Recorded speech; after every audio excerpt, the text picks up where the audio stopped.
Hello, friends. This is Dave Hurwitz, executive editor at ClassicsToday.com. Well, we have some news in the wonderful world of classical music performance. Esa-Pekka Salonen has announced his departure from the San Francisco Symphony after only 5 years, amid much gnashing of teeth and rending of garments. The orchestra put out a flyer distributed to the audience members at recent concerts decrying the move and begging the orchestra's board to find ways, i.e. money, to keep him in San Francisco.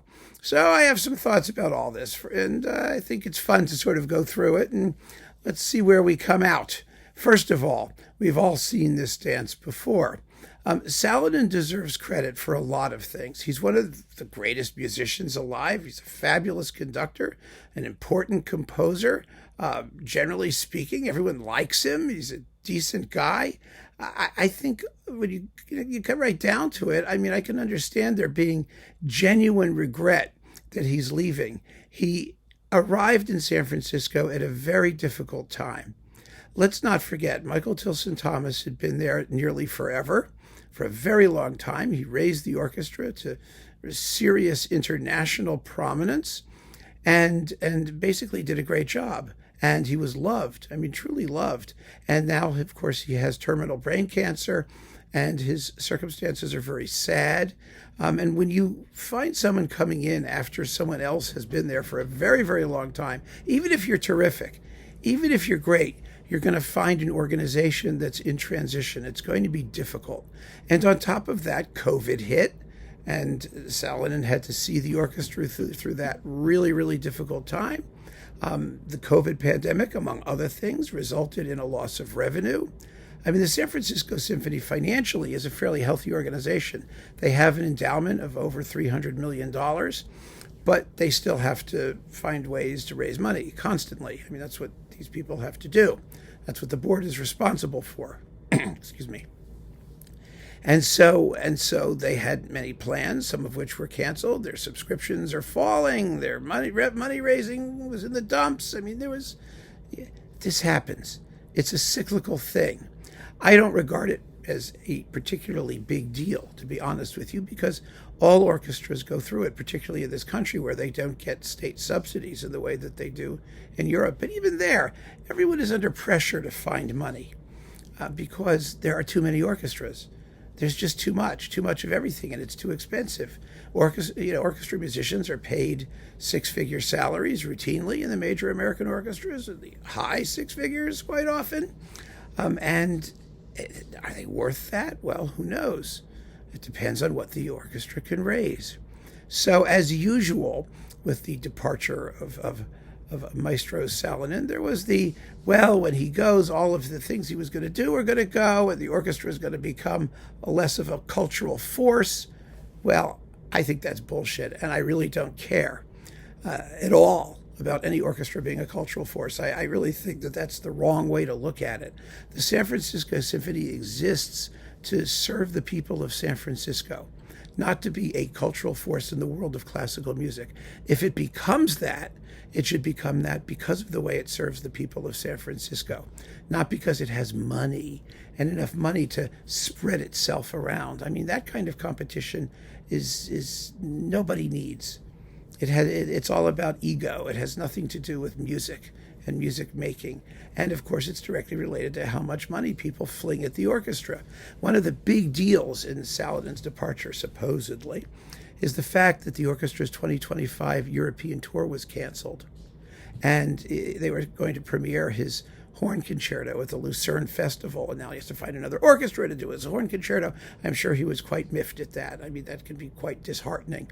But the fact of the matter is that orchestra tours are one of the weirdest, most ridiculous, most absurd spectacles in the entire universe of cultural music. They are a total waste of money, a complete and total black hole of nonsensical expenditure. An orchestra tour, by my way of thinking, frankly, should be the culmination of a music director's decades of work with an orchestra. Let him shape and mold the ensemble into something truly special and distinctive. And then, as a reward for all of that hard work and dedication and devotion to the single ensemble that is his baby, let him get a tour. One tour, maybe two. A tour to the Far East, a tour to Europe. You could have two. And that's it. I mean, that's really it. Why do we have to witness this musical chair spectacle every year? As these revolving touring groups where you have exhausted musicians bust all over the place at absolutely absurd expense.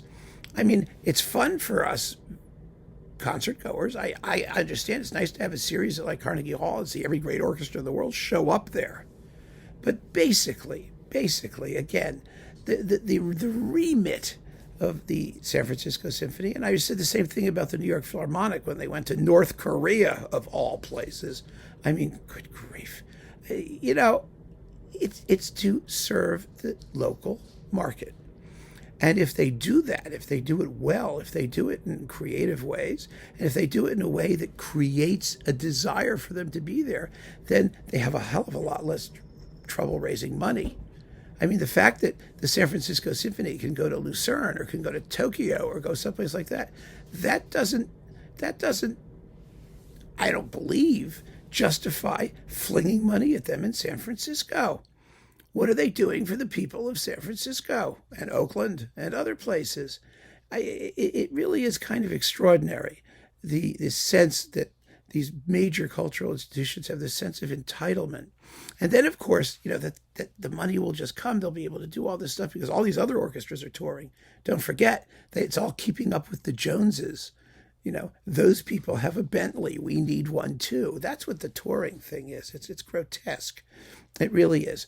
And so naturally, you know, Salonen said that his vision for the orchestra is no longer consistent or shared by members of the board, and everyone's going to crap all over the members of the board who have a totally unenviable job of justifying the existence of this black hole of money, this money pit, and raising money, constantly raising money. And if they can't raise enough, then they have to trim down.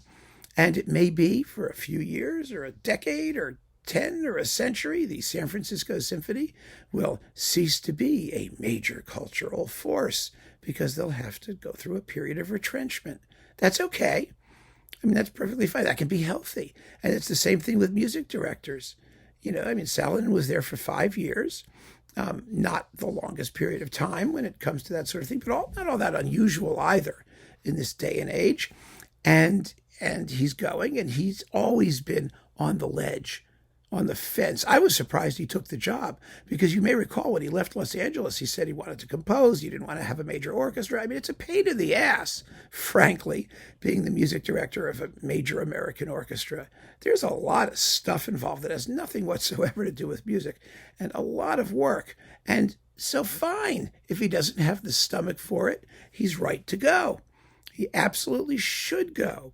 And if the San Francisco Symphony, if they're smart, will find a lesser-known name, perhaps an American, God forbid, an American conductor, somebody who's young and fresh and full of ideas and doesn't want $1 billion, doesn't want $1 billion a concert.